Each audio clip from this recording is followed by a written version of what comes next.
السلام علیکم۔ گولڈن 120 ویلوگ میں آپ کو خوش آمدید کہتے ہیں۔ ایک اور سکینڈل کا فیصلہ آ گیا۔ کچھ عرصہ پہلے ایک ویڈیو وائرل ہوئی تھی۔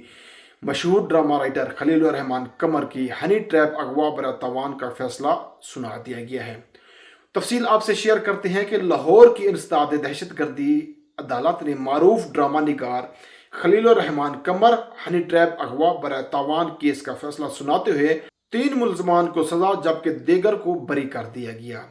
جج ارشد جاوید نے مقدمے کا فیصلہ سناتے ہوئے ملزمان آمنہ عروج، ممنون حیدر اور ذیشان کو تاوان طلب کرنے کے جرم میں 7 سال قید کی سزا سنائی۔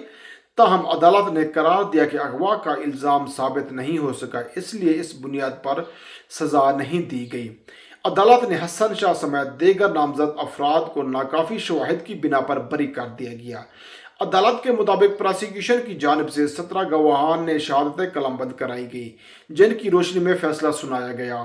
یاد رہے کہ اس مقدمے میں خلیل الرحمان قمر کو مبینہ طور پر ہنی ٹریپ کر کے اغوا کیا گیا تھا اور بعد ازاں ان سے تاوان طلب کیا گیا تھا۔ خلیل الرحمان قمر کو 15 جولائی کو ملزمان کی جانب سے مبینہ طور پر اغوا برائے تاوان کیا گیا۔ ملزمان کے خلاف 21 جولائی کو تھانہ صدر میں اغوا اور دہشت گردی کی دفعات کے تحت مقدمہ درج ہوا۔ اگست میں انسداد دہشت گردی عدالت میں کل 11 ملزمان کا ٹرائل شروع ہوا۔ خلیل الرحمان قمر ہنی ٹریپ کیس میں کل 17 گواہان عدالت میں پیش ہوئے۔ گواہان میں خلیل الرحمان قمر کے دوست، پولیس اور بینک کا عملہ شامل ہے۔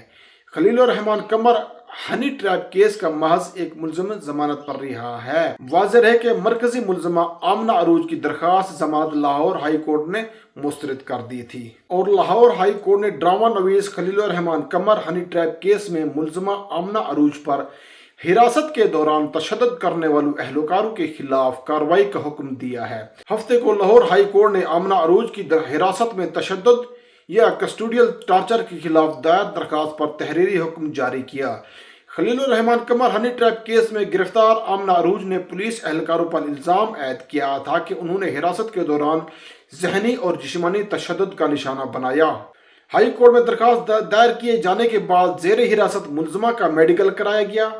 عدالت نے تحریری حکم نامے میں کہا ہے کہ میڈیکل رپورٹ سے ثابت ہوا ہے کہ آمنہ عروج پر جسمانی ریمانڈ کے دوران تشدد کیا گیا۔ لاہور ہائی کورٹ نے درخواست پر فیصلے میں لکھا کہ کسٹوڈیل ڈیتھ ایکٹ 2022 کے تحت حراستی تشدد ایک جرم ہے۔ عدالت نے صوبائی پولیس کے سربراہ کو ہدایت کی کہ ملزمہ کی درخواست پر پولیس افسران کے خلاف شکایت درج کر کے کارروائی کی جائے۔